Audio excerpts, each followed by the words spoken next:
Hindi man nakuhaan ang mismong pagpasok, pero bawat ritual na ito ay may dalang kahulugan. Asin para itaboy ang malas at negatibong enerhiya, bigas para sa kasapatan at kabusugan ng pamilya, tubig sa gisag ng daloy ng biyaya at buhay na walang tigil, pera para sa tuloy-tuloy na kasaganaan, laurel para sa tagumpay sa bawat panibagong hakbang, at bulak para sa gaan at ginhawa ng buhay.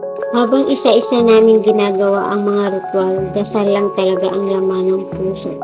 Na maging payapa, masagana at masaya ang bagong tahanan. Kasi minsan hindi naman kailangang nakunan lahat sa camera, basta nandun ang intensyon, sapat na yan para pumasok ang swerte. Habang isa-isa kong inilalagay ang mga ito, dasal lang ang laman ng puso. Nasa tahanan ito, manirahan ang pag-ibig, kasaganahan at kapayapaan.